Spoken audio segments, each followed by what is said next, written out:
173강 강의 시작하겠습니다. 제가 이제 오늘 방송할 때 이제 그 문의가 들어왔어요. 이제 문자로 이제 돌아가신 분에게 어떤 경전을 읽어드리면 좋을까요? 라고 해서 이제 전화 문의가 왔었는데요. 보통 뭐 우리가 금강경, 뭐 지장경, 아미타경 이런 거 많이 읽잖아요. 근데 지금 뭐 요즘 들어서 제 생각이 돌아가신 분보다는 경전을 읽는 사람이 경전을 읽을 때 어떤 마음이 일어나는지, 어떤 생각이 드는지 그게 더 중요한 것 같아요. 예전에 이제 노스님들, 제가 어렸을 때 출가했을 때 노스님들이 그런 말씀을 하셨거든요. 이 영가들은 보거나 듣지는 못하는데 우리의 마음은 안다. 우리의 의식은 서로 안다. 누군가 자신을 생각하면 그 마음을 안다고 그랬어요. 그래서 뭐 우리가 뜻도 모르는 경전을 읽으면서 돌아가신 분이 그 경전을 그냥 들으시겠지가 아니라 돌아가신 분들, 우리가 흔히 절에서 제사라고 할 때 제자는 그 아이 제자잖아요. 법공양 베풀제.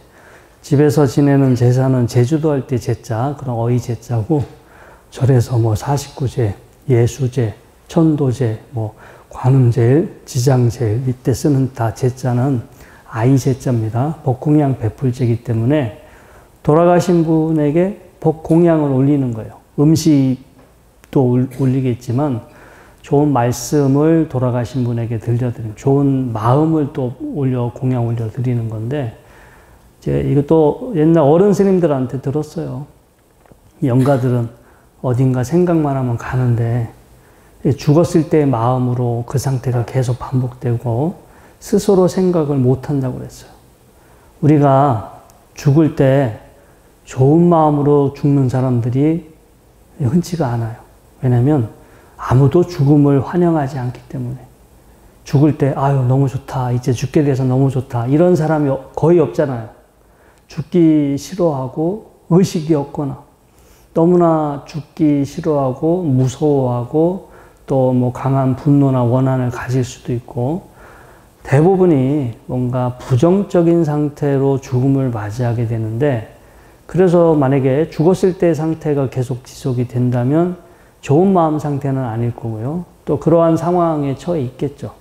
근데 영가분이 스스로 생각을 할 수 있다면 좋겠지만 영가분들은 스스로 생각을 못하기 때문에 누군가 그분이 좋은 마음, 좋은 생각을 하게끔 옆에서 이렇게 뭔가 그거를 이렇게 유도하거나 그런 생각이 일어나게끔 해줘야 되는데, 이제 뭐 인연이 되시는 분들, 또 기도할 때 스님들이 그런 역할을 해주는 거고요.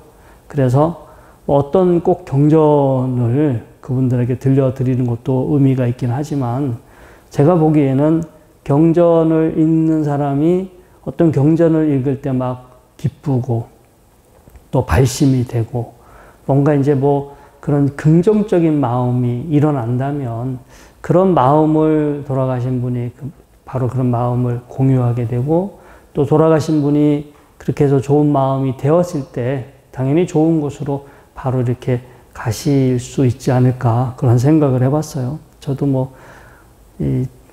천안이 열려서 뭐가 보이는 건 아닌데, 저번 주 제가 막 부산도 갔다가 제주도도 갔다가 새벽에 왔는데 바로 또 시달림을 가야 돼서 또 아침 새벽에 발인하는 곳에 갔다가 장지까지 따라가게 됐어요. 그래서 이제 요즘은 산소 매장을 잘 안 하는데 특이하게 이제 또 매장하는 또 그 장면을 또 저도 보게 됐고, 5년 전에 한번 제가 마지막으로 봤어요. 예전에는 거의 대부분 매장을 했는데 요즘은 매장하기 쉽지가 않거든요. 근데 그때 이제 직관 선생님이 이제 같이 오셨는데 그분이 그런 말씀을 하시더라고요. 자기가 이제 직관 공부를 쭉 하고 나서, 그러니까 직장 생활 하면서도 그냥 매일 미친 듯이 이 풍수지리에 대한 책만 읽고 또 그런 선생님들 찾아다니면서 공부하고, 직장에서 은퇴하고 나서 하루 종일 이제 풍수지리 쪽으로만 공부를 하는데 20년 넘게 또 매일 108배 하면서 매일 1시간 이상씩 기도를 했다라고 그래요. 그래서 그분 말씀에 올해 그분 이제 80 되셨는데 그분이 10년간 꾸준히 기도를 하니까 자기가 이렇게 땅 일을 할 때 영가분들이 위에서 이렇게 내려보고 있는 거는 자기가 10년 정도 지나니까 그렇게 보이기 시작했다고 말씀을 하시더라고요. 저도 이제 뭐 그분이 거짓말을 하실 분은 아닌 것 같은데 아무튼 10년 이상 뭔가 이렇게 진득하니 기도하고 정말 자기가 하는 일에 모든 에너지를 쏟아서 그 공부를 하고 그러면서 이제 계속해서 자기의 마음을 밝히는 기도를 해서 본인 눈에는 아무튼 그렇게 보이신대요. 제 눈에는 아직 안 보여요. 근데 아직 그분만큼 제가 기도나 수행이 부족하겠죠. 아무튼 옛날 스님들, 어른 스님들도 그런 말씀을 하셨는데 네, 그래서 아무튼 우리가 요즘 이제 올해 윤달이 들어서 생전 예수제 많이 이렇게 또 시작하잖아요. 그래서 우리 자기 자신을 위해서도 그리고 또 돌아가신 분을 위해서도 우리가 먼저 우리의 마음을 밝히는 게 참 중요한 것 같아요. 내 자신을 위해서도 좋고 돌아가신 나와 인연 있는 영가분들에게도 우리가 공부하고 기도해서 뭔가 이렇게 마음을 정화했을 때 그런 정화된 마음을 같이 이렇게 나눈다면 그렇게 회양을 한다면 좋으면 좋지 뭐 손해될 일은 없잖아요. 내 마음이 정화됐는데 나한테 손해될 것도 없고 또 정화된 마음을 누군가한테 그렇게 나눴을 때 그게 나한테 또 해가 돼서 돌아올 리는 없겠죠. 그래서 공부라는 어떤 이런 것들이 지금 살아있을 때도 중요하지만 이렇게 우리가 죽음을 맞이했을 때도 우리 자신에게 또 큰 힘을 발휘하지 않았을까 않을까 하는 생각도 해보고요. 이제 부산에 갔다가 좀 시간이 좀 일찍 도착을 해서 제가 이제 해운대 해수욕장에 옆에 이제 이렇게 산책로도 잘 돼 있고 소나무 숲이 돼 있어서 가서 좀 앉아서 이제 명상의 시간을 가져봤어요. 그런데 참 이렇게 야외에서 하는 건 확실히 잘 되는 것 같아요. 실내보다도 탁 트인 야외에서 그렇게 그 바닷가 오전 바닷가가 참 그 기운이 좋더라고요. 날씨도 온화하고 바람도 참 이렇게 시원하게 상쾌하게 불어주고 파도 소리도 들리고 눈을 감고 이제 가만히 앉아 있었는데 어떤 느낌이 들었냐면 우리 이제 경전에서 수행과 관련된 대목에서 자주 언급되는 것이 분명한 암과 해탈이라는 표현이 나와요. 분명한 암과 해탈에 이르렀다. 제가 이제 그 상태에 이른 건 아닌데 뭔가가 의식은 분명하게 깨어 있어요. 지금 듣고 있고 내가 앉아서 내 호흡을 지켜보고 있고 지나가는 사람들의 대화 소리도 들리고 파도 소리도 들리고 뭐 갈매기 소리도 들리고 모든 저의 이 감각은 다 이렇게 맑게 다 열려서 주변의 것을 다 알아요. 소리, 느낌, 뭐 제가 뭐 하고 있는지도 분명하게 아는데 그러면서 동시에 마치 제가 없는 것 같은 그냥 들려오는 소리만 있고 또 사람들 지나가는 말소리만 있고 불어오는 바람만 있는 뭔가 분명하게 의식이 있고 맑게 깨어 있지만 제가 그 어딘가에도 있지 않다라는 그런 체험을 좀 잠깐 해봤어요. 그러면서 끝나고 나서 든 생각이 내가 죽을 때 이런 마음으로 죽으면 어딘가에 얽매이지도 않고 뭔가 정말 죽는 순간에 이렇게 내 스스로를 지켜보면서 죽을 수 있다면 참 그것도 복이겠구나. 그리고 그렇게 죽으려면 지금서부터 연습을 해야죠. 바로 또 이제 부산에서 일정을 끝나고 저녁 비행기로 제가 또 제주도를 넘어갔는데 다음날 이제 제주도에 또 가서 그 해변가에서 잠시 또 명상을 다시 한번 해봤거든요. 근데 한번 부산에서 또 그런 느낌을 느껴서 그런지 또 제주도 가서도 비슷한 느낌을 느꼈어요. 요즘은 이 앞에 저 무신천 가에 앉아 있어도 비슷한 느낌을 느껴요. 모기 때문에 요즘 갑자기 좀 불편하긴 한데.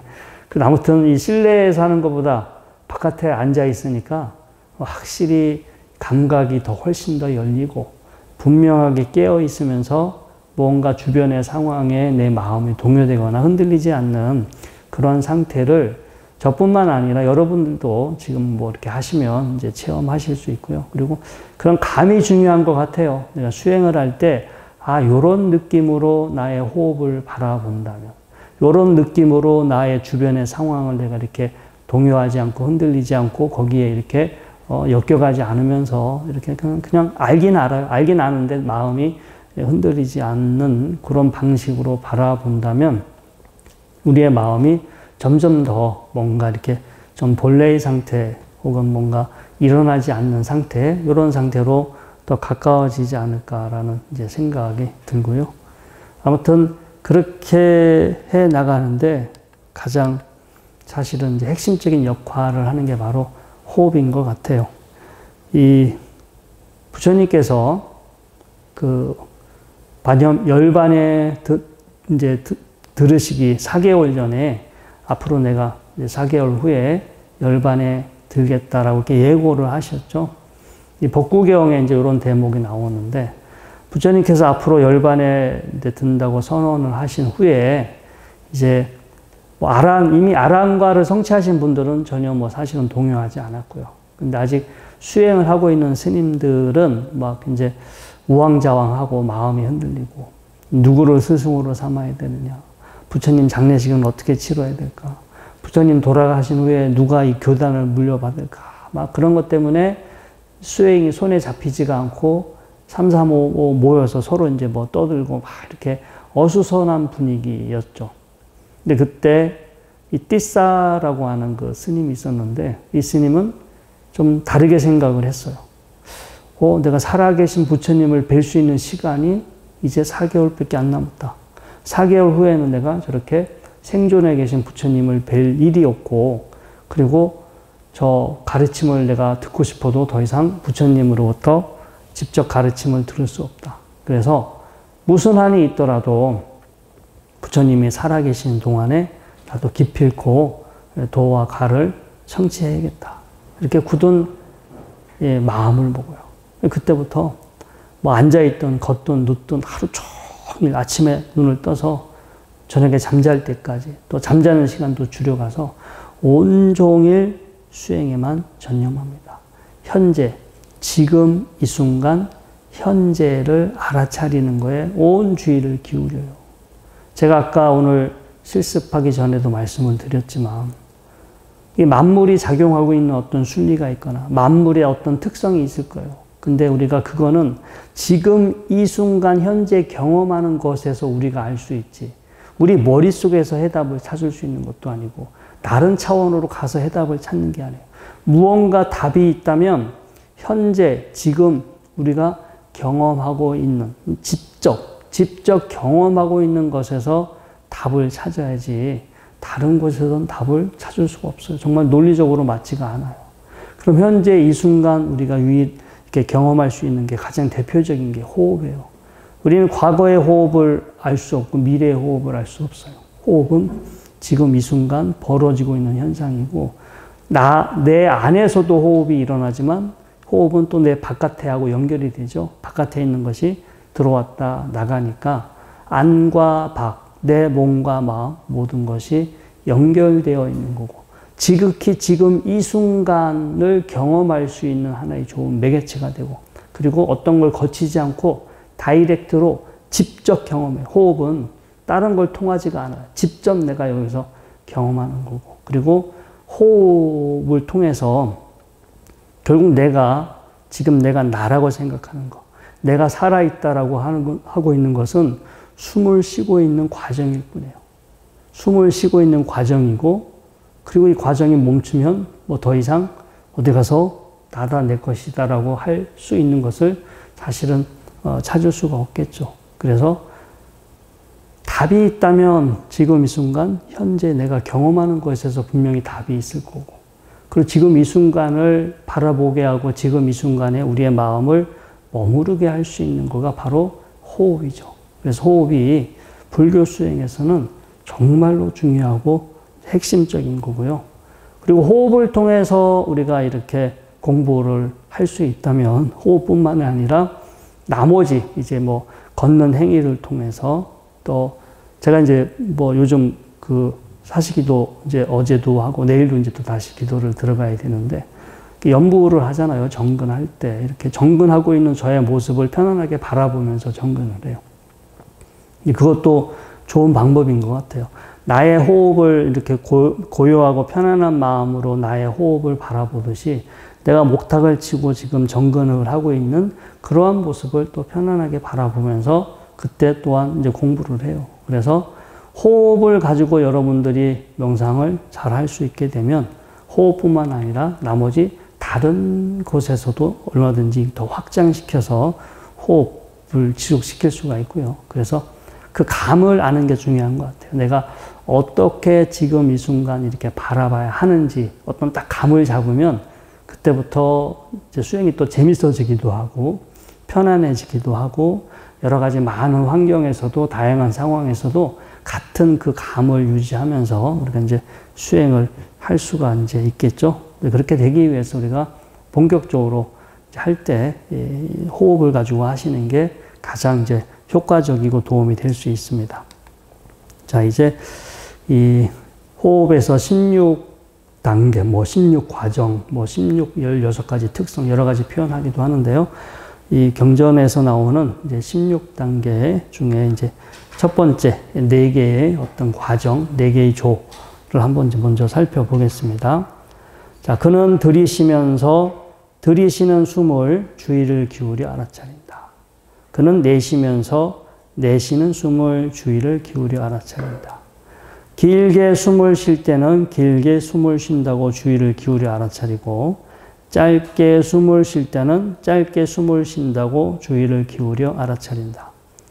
온 몸으로 주의를 기울여 들이쉬는 숨을 알아차리는 수행을 하고 온 몸으로 주의를 기울여서 내쉬는 숨을 알아차리는 수행을 닦는다.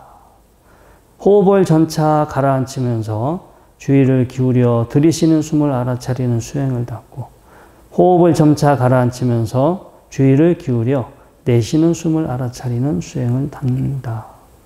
자, 요의 이 내용을 좀 짧게 정리하면은요.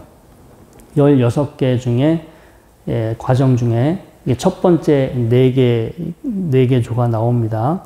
자, 길게 들이쉬면서 길게 들이쉬고 내쉰다라고 하는 거 1번. 그 다음에 두 번째가 짧게 들이쉬고 내쉬면서 짧게 들이쉬고 내쉰다라고 분명히 아는 거. 세 번째가 온몸을 경험하면서 들이쉬리라고 이와 같이 수행을 닦는 거. 네 번째가 몸의 형성을 고요히 하면서 들이쉬고 내쉬는 것을 아는 거. 이렇게 4가지로 정리할 수 있고요. 자, 여기서 첫 번째가 이제 여기서 길게 들이쉬잖아요. 근데 이 수행 여러분들이 호흡을 이렇게 해보시면 첫 번째 이렇게 수행을 시작할 때는요. 호흡에 집중하기 위해서 의식적으로 더 길게 숨을 들이쉬고 내쉴 수밖에 없어요. 여러분들이 평상시 호흡할 때와 수행을 할 때가 호흡이 달라져요. 그냥 평상시대로 되지 않고 여러분들이 이제 수행하면서 지금서부터 나의 호흡에 주의를 기울이고 현재 순간 어떤 일이 벌어지고 있는지 있는 그대로 이렇게 봐야겠다라고 하면 호흡이 길어져요. 그리고 호흡이 좀 더 길어져야 더 내가 주의를 기울이기가 쉽고 더 구체적이고 분명해져요. 그래서 수행을 처음 이렇게 시작할 때는 호흡 자체가 이렇게 길어지는 게 지극히 정상적인 거고요. 만약에 시작했을 때 잘 집중이 되지 않는다.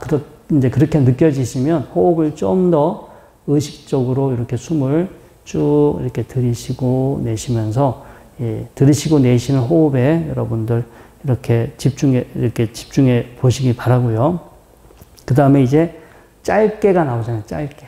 짧게는 뭐냐면 이제 좀 길게 들이쉬면서 내쉬면서 여러분들이 수행을 해서 호흡에 주의를 기울이고 집중하는 어느 정도 힘이 생기잖아요. 그러면 자연스럽게 호흡이 짧아져요. 호흡이 가늘고 미세해져요. 좀 호흡이 부드러워지고 호흡이 좀 미세해져요. 호흡의 길이도 짧아지고요.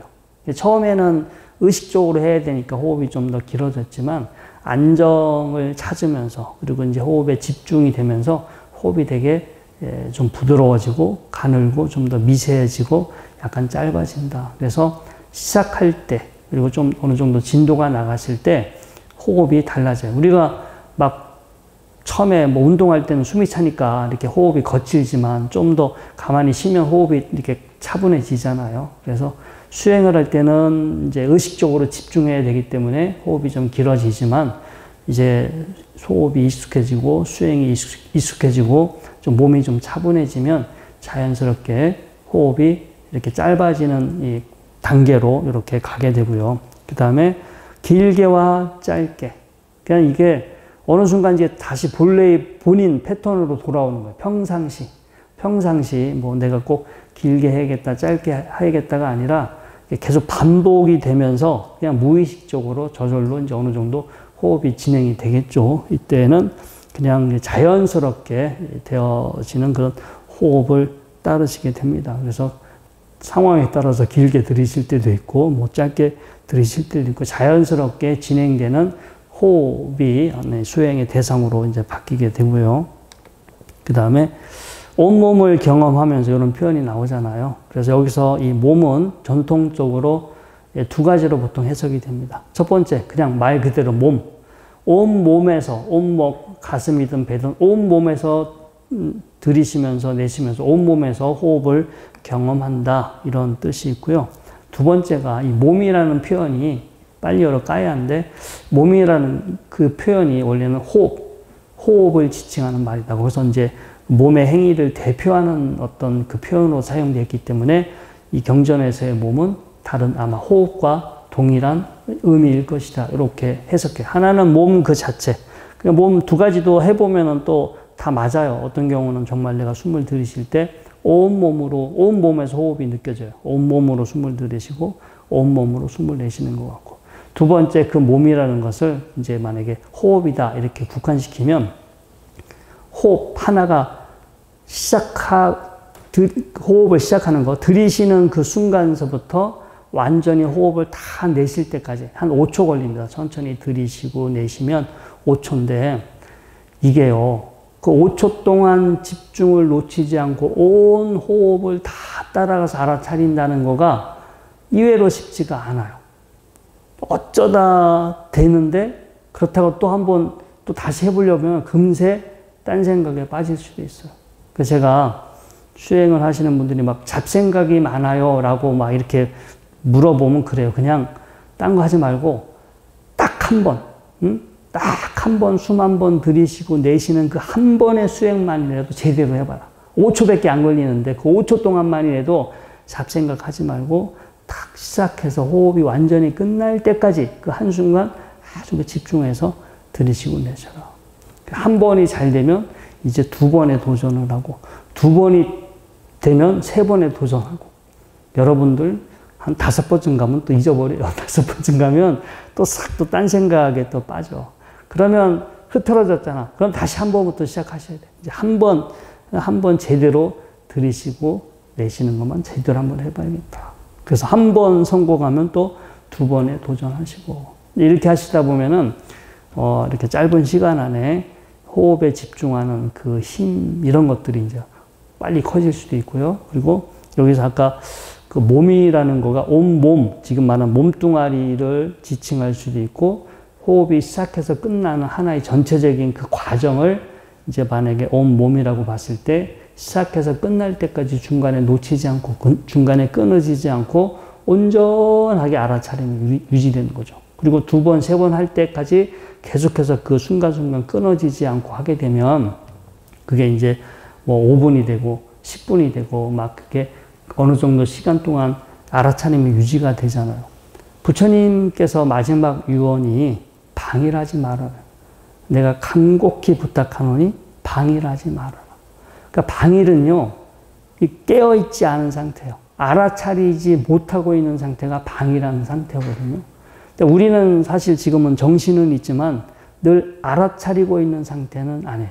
그냥 습관적으로 좀비처럼 지금은 이렇게 깨어있는 건데, 숨 한 번을 들이쉬고 내쉬는 그 시간 동안에 지극히 현재 순간을 오로지 들이쉬고 내쉬는 순간을 아는 거예요. 그러면 그 시간만큼은 우리가 방일하지 않은 상태지. 그리고 그것을 계속해서 늘려가는 거예요. 아란 경지에 오르신 분들은요, 아침에 눈을 떠서 저녁에 잠잘 때까지 한순간도 그 알아차림이 끊어지지 않는 그런 이 분들이에요.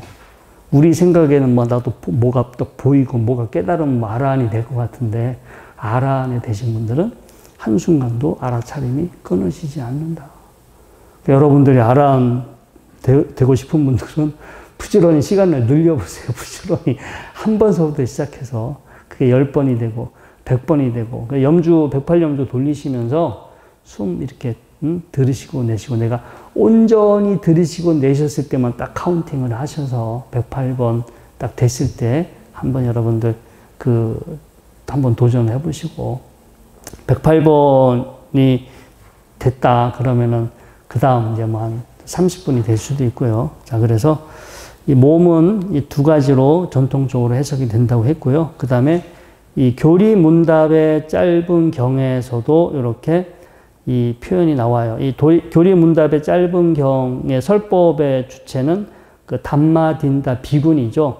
남편은 위사카예요. 그 위사카 보살이 저쪽에 그 사위성의 그 동원정사 보시한 그 위사카 보살이 아니라요. 그 라자가라의 큰 이제 그 장자 거사님이 위사카 장자가 있었는데, 이분이 먼저 부처님을 법을 만났고 수행을 해서 이제 어느 정도 경지에 올랐어요. 그래서 나중에 그 부인도 부처님 법을 알게 되고, 또 부인은 출가까지 했습니다. 출가한다고 그래서 이제 부인은 남편이 먼저 불법을 알고 이제 도를 깨달았지만 이제 높은 경지까지 가지는 않았거든요. 그런데 이 부인이 나중에 이제 출가를 해서 아라한가가 됩니다. 그래서 남편이 지금 전 부인이죠. 전에 자기의 부인이었던 분한테 찾아가서 삼배를 올리고 궁금한 걸 죄다 물어봐요. 그 교리문답의 경전을 보면, 그러니까 우리가 늘 궁금해할 것 같은 거를, 왜냐하면 본인의 전 그 부인이었기 때문에 뭔가 이제 그런 어려움이 없잖아요. 그래서 이렇게 수행을 해서 아라한이 됐다고 하니까 디테일하게 그런 편안하게 서슴없이 질문하게 되는데, 그렇게 그때 그 질문에 대한 답 중에 하나가 도반 위사카요. 들숨과 날숨이 바로 몸의 작용이고, 일으킨 생각과 지속적 고찰이 말의 작용이고, 인식과 느낌이 마음의 작용입니다. 우리가 신구의 이렇게 세 가지 작용을 이야기할 때, 이 들숨과 날숨이 바로 이제 몸을 대변하고요. 몸의 작용. 일으킨 생각과 지속적 고찰이 이제 말의 작용을 대변하고, 인식과 느낌이 마음의 작용을 이렇게 대변한다. 그런 걸 의미한다라고 이렇게 담마딘다 스님이 설명을 하셨죠. 그 다음에 이제 몸의 형성을 가라앉히면서 이런 표현이 나오게 되는데, 이 몸의 형성이라는 것은 이제 몸의 작용이 현재 일어나고 있잖아요. 현재 진행되고 있는 행위, 진행되고 있는 움직임을 점차 이렇게 좀 부드럽게 좀 가라앉히고, 좀 차분하고 고요하고 좀 이렇게 가라앉히는 이런 그 몸의 작용을 좀 더 이렇게 차분하게 한다, 이런 뜻을 가지고 있어요. 그래서 호흡의 횟수도 줄어들게 되고, 그 다음에 이제 호흡에 쓰는 에너지도 더 줄어들게 되고, 하여튼 호흡이 전체적으로 뭔가 좀 차분하고 뭔가 이렇게 거친 호흡이 아니라 점점 부드럽고 미세해지는 어떤 그런 과정으로 호흡이 진행되겠죠. 이게 바로 이제 몸의 형성을 이제 가라앉히면서 어떤 몸의 긴장을 풀어가면서, 그다음 혹은 우리 호흡 자체를 이제 편안하게 하면서, 여기 몸의 활동을 고요히 하게 했는데, 이제 뭐 긴장 이완시키는 것도 있고요. 또 가라앉히는 거, 점차 힘을 빼는 거, 몸에 들어가는 에너지, 사용하는 에너지를 줄이는 거, 그 다음에 미세해지는, 호흡이 미세해지고, 그 다음에 호흡 자체는 되게 무심하게, 평온하게 이제 이렇게 호흡을 이제 바라보게 되면 호흡이 아주 가늘고 차분해지겠죠. 이 마하상기가에 보면은요, 거기 1장에서 호흡 마음 챙김 수행에 대한 설명 부분에서 몸의 활동을 고요히 하다가 아니라 놓아버린다, 내버려 둔다, 내려놓다의 표현이 사용된다고 합니다. 그래서 뭔가 숨을 쉬면서 그 대상에 이렇게 막 집중하기보다는 그냥 거기에 개의치 않고 무심의 마음으로 현재 들이쉬고 내쉬고 있는 나의 호흡을 이렇게 바라보고 있는 거. 여러분들이 컨디션이 좋거나 뭐 이렇게 막 이렇게 좀 이렇게 수행이 잘 될 때는 막 힘을 쓰지 않잖아요. 전혀 힘을 쓰지 않고 그냥 차분하게 지금 현재 진행되고 있는 걸 아무 생각 없이 편안하게 바라보고 있는 것처럼 아마 우리가 수행할 때 그런 상태가 되면 그 상태가 바로 이 몸의 활동이나 작용 이런 자체가 고요한 상태가 된 것이 아닌가. 뭔가 의식적인 노력을 하지 않고 의식적인 노력이 일어나지 않아도 그냥 자연스럽게 호흡을 할 수 있는 어떤 그런 상태가 바로 이제 몸의 활동을 고요히 하기에 해당이 될 수도 있고요. 이 신체적, 정신적인 활동들이 고요해졌을 때 그 상태도 중요하지만 그 상태를 통해서 또 새롭게 알아지는 상태도 더 중요해요. 이게 지혜가 일어난다고 하는데 우리가 어떤 상태가 되는 것도 중요하지만 그러한 상태를 좀 객관화시켜서 알고 만약에 이제 제가 아까 또 말씀을 드렸지만 이제 바깥에서 이렇게 명상을 할 때 의식은 분명하게 깨어 있지만 감각은 다 열려 있어요. 감각은 다 열려 있고 의식은 깨어 있는데 뭐 생각이 일어나는 것도 아니고 내가 뭐 지금 이 순간 또 내가 있는 것 같지도 않고 그 어딘가에 나라고 할 수 있는 것을 또 이렇게 막 의식되지도 않고 우리가 현재 내가 경험하고 있는 상태를 또 다시 이렇게 반추해 보는 거예요. 그래서 이런 상태가 나한테 도움이 될까? 도움이 되지 않을까? 이런 상태가 내가 수행을 지금 제대로 하고 있는 걸까? 아니면 또 어디 유혹의 경계에 빠져 있는 걸까? 그리고 이런 상태로 내가 살아간다면 뭐 내 인생에 도움이 될까? 되지 않을까? 이런 것도 스스로의 힘으로 이렇게 보셔야 돼요. 무작정 뭐 했다고 해서 뭐 거기 빨려 들어가거나 거기에 이렇게 마음이 거기 머무는 것이 아니라 이것이 나를 자유롭게 하는데 도움이 되는 건지 이것이 또 다른 나를 묶어내는 함정, 뭐 올가미가 되는 것은 아닌지 이런 것들을 그 순간 이렇게 되돌아볼 수 있는 그런 지혜가 함께 해야 어떤 수행할 때 나타나는 그런 경계에 우리가 속아 넘어가지 않겠죠. 우리가 16개의 그 과정 중에서 첫 번째 이제 4가지 조 알아봤고요. 두 번째 4가지 조는 우리가 다음 시간에 또 알아보도록 하겠습니다. 자, 오늘 공부는 여기까지 하도록 하겠습니다. 고생하셨습니다.